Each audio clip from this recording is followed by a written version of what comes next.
जाति जनगणना को लेके देश के तमाम विपक्षी दल जो है मांग करते रहे। वहीं भारतीय जनता पार्टी के कुछ सहयोगी दल भी चाह रहे थे कि देश में जाति जनगणना हो। अब मोदी सरकार ने जाति जनगणना के लिए आदेश कर दिया है, तो ऐसे में धर्मनगरी के साथ साथ प्रधानमंत्री नरेंद्र मोदी के संसदीय क्षेत्र के लोग क्या सोचते हैं उनसे बात करेंगे, क्योंकि मेरे साथ तमाम अधिवक्ता बंधु हैं और कुछ समाज सेवी भी हैं, राजनीतिक दलों से जुड़े लोग भी हैं, तो उनसे भी हम बात करेंगे, जानने का प्रयास करेंगे कि वो जाति जनगणना को लेके क्या सोचते हैं। भैया, जिस तरीके से जाति जनगणना अब होने जा रहा है देश में, तो उसको किस तरीके से देखते हैं, क्या कहेंगे इस पर? देखिए, बिल्कुल सही फैसला है और ये विपक्ष, मैं समाजवादी पार्टी से हूँ और समाजवादी पार्टी के नेता श्री अखिलेश यादव जी लगातार यह मांग कर रहे थे कि जातिगत जनगणना होनी चाहिए, क्योंकि इससे भारतीय समाज का जो व्यापक तस्वीर है वो मिल सकेगी लोगों को।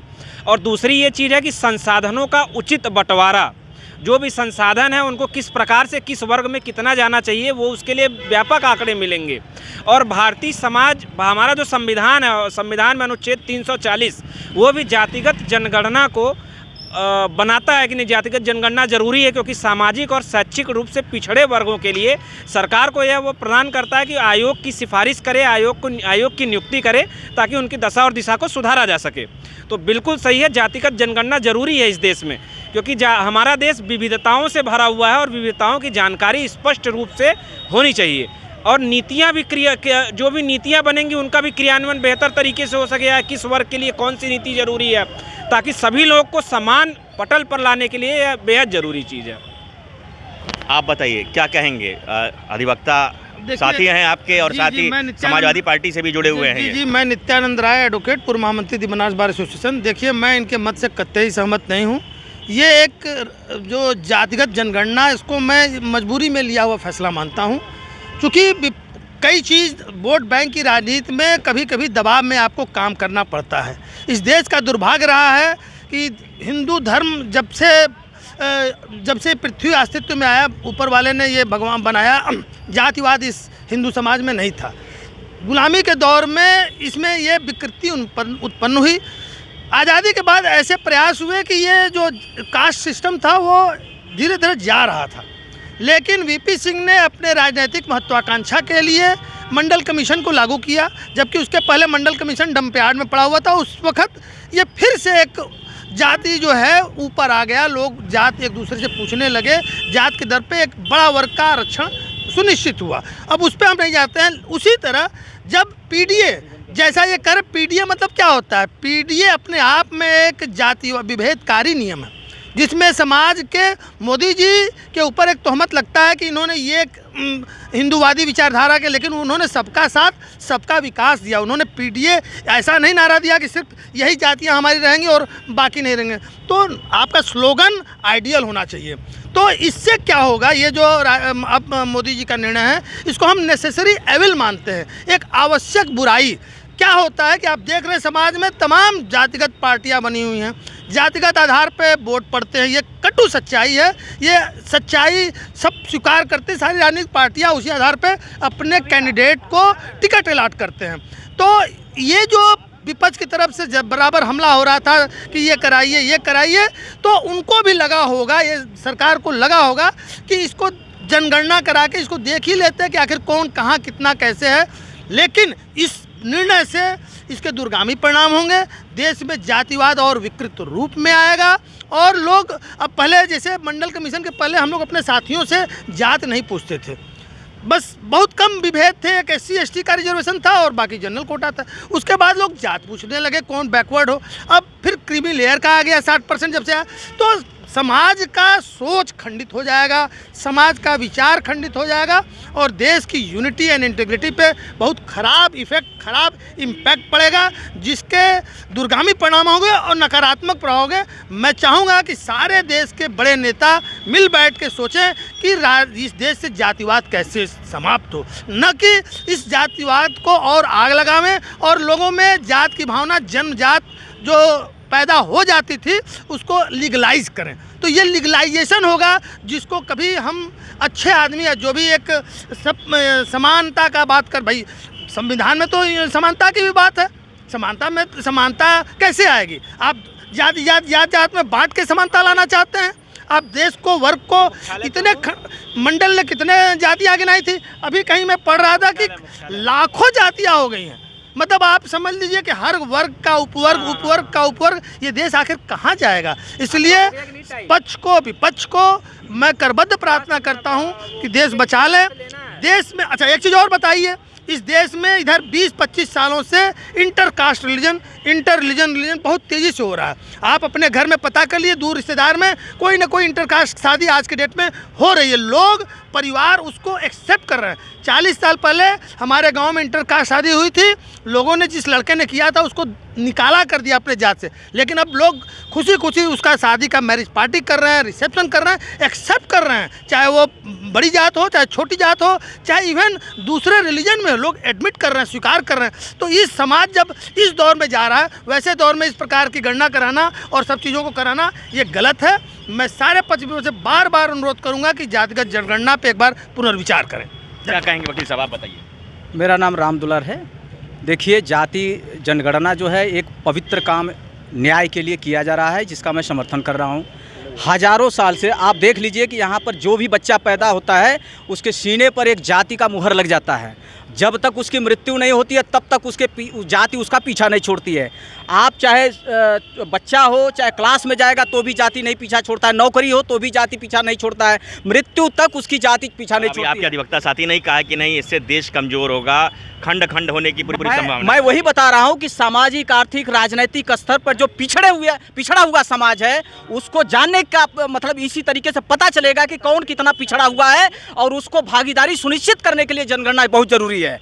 और मैं इसका पूरा समर्थन करता हूं, क्योंकि अभी भी जाति के आधार पर हिंसा होती है, जाति के आधार पर छुआछूत होता है, जाति के आधार पर हत्याएं हो रही हैं। इसलिए मेरा समर्थन है कि जब पिछड़ी हुई जातियां, उनको सामाजिक, आर्थिक, राजनीतिक स्तर पर ऊंचा लाने का प्रयास किया जाएगा, तब समाज में समानता होगी और समाज की जो परिकल्पना जो हमारे सामाजिक जो मनीषियों ने देखा था वो पूरा होगा, तभी हम लोग बराबर होंगे और जाति भेदभाव कम होगा। जाति जनगणना के बाद आप बताइए, आप बताइए, आप क्या कहेंगे। जिस तरीके से देखिए तीनों अधिवक्ता साथियों में जिसमें से 2 अधिवक्ताओं ने कहा कि नहीं जाति जनगणना होनी चाहिए, वही इन्होंने कहा, नित्यानंद जी ने कहा कि नहीं इससे जो है समाज में वैमनस्यता फैलेगी, देश में जो है एक तरीके से देखिए टूटने का डर, भय रहेगा।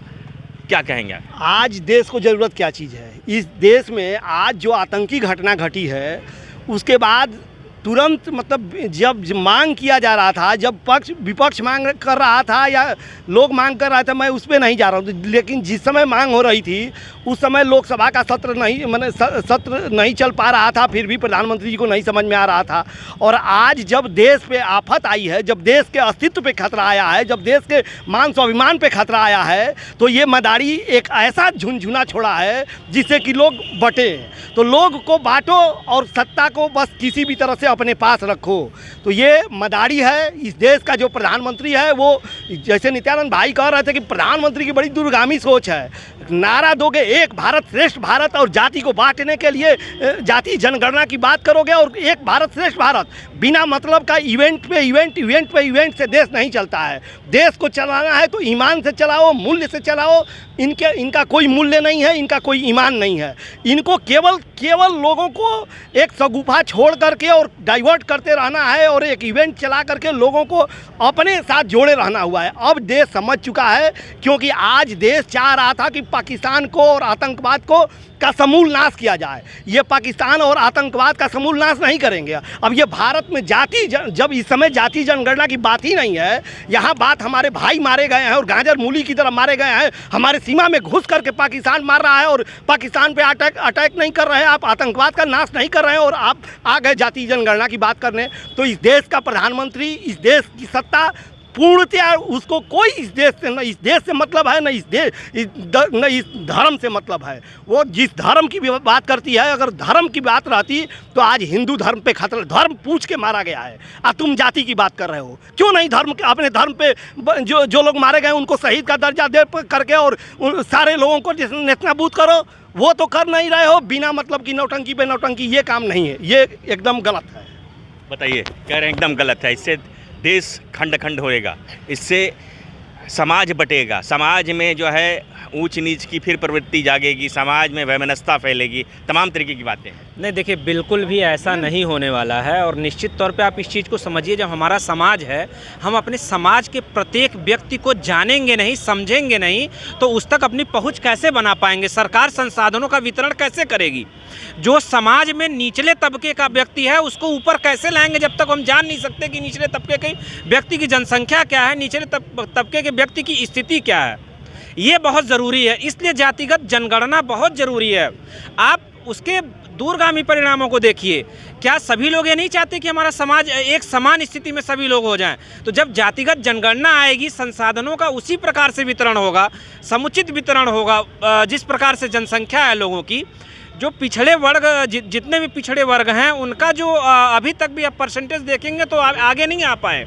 आप अभी भी दलित बस्तियों में जाइए, आपको स्थिति साफ स्पष्ट समझ में आ जाएंगी। तो अभी भी बहुत ज़रूरी है कि निचले तबके को ऊपर लेकर आना, और निचला तबका तभी ऊपर आएगा जब निचले तबके की सही स्थिति के व्यक्ति की जनसंख्या क्या है, निचले तबके के व्यक्ति की स्थिति क्या है, ये बहुत ज़रूरी है। इसलिए जातिगत जनगणना बहुत ज़रूरी है। आप उसके दूरगामी परिणामों को देखिए।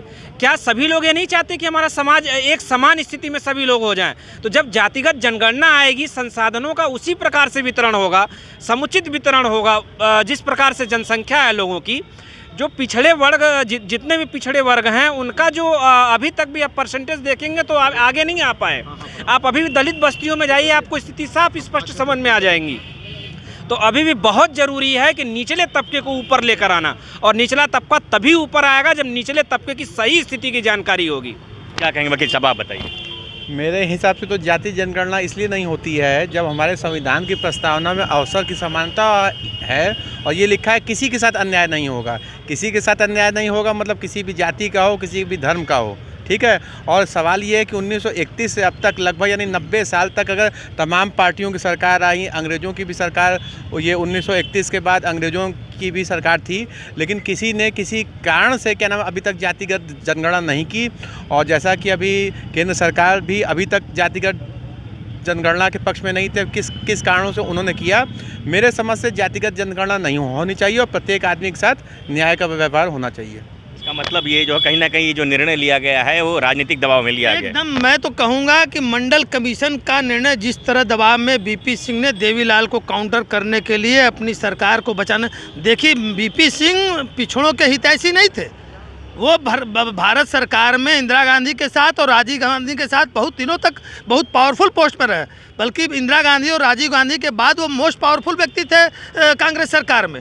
लेकिन उन्होंने मंडल कमीशन के बाबत एक भी सवाल नहीं उठाया। लोकसभा के मेंबर रहे होंगे, राज्यसभा के मेंबर रहे होंगे, कभी नहीं। लेकिन जो प्राइम मिनिस्टर बने और जो सरकार पे खतरा हुआ, देवीलाल अपनी अलग पैरेलल रैली करने लगे, उन्होंने मंडल कमीशन पूरे देश पे थोप दिया, जिससे जो चीज़ें जातिवाद धीरे इनकरेंट होते हुए समाप्ति की ओर बढ़ रहा था, फिर से उबाल आ गया, फिर से वो ओवरफ्लो करने लगा। सेम कंडीशन में मंडल कमीशन के बाद जातिवाद को प्रोत्साहित करने वाला यह निर्णय साबित होगा।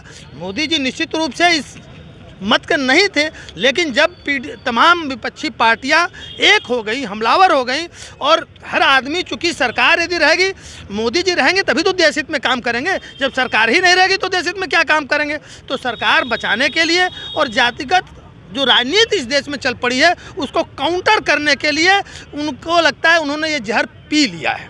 बताइए, बता रहे हैं कि कहीं ना कहीं जो दबाव था इसलिए मोदी जी ने ये जहर पी लिया। अब उन्होंने जहर पिया या जो है क्या बोलते हैं कि अमृत पी लिया।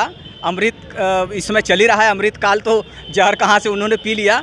लेकिन मुझे लगता है कि इन्होंने सच बात है कि किसी भाई ने, किसी अधिवक्ता साथी ने कहा कि इस समय जो पहलगांव में जो अटैक हुआ है वहाँ से मुद्दा जो है डाइवर्ट करने के लिए उन्होंने जनगणना की बात कही है। आप तो देखिए दोनों तरह की बात कर रहे हैं। एक तरफ आप कह रहे हैं कि उसको डाइवर्ट करने के लिए, एक तरफ आप कह रहे हैं कि मैं उसी बात पे आ रहा हूँ।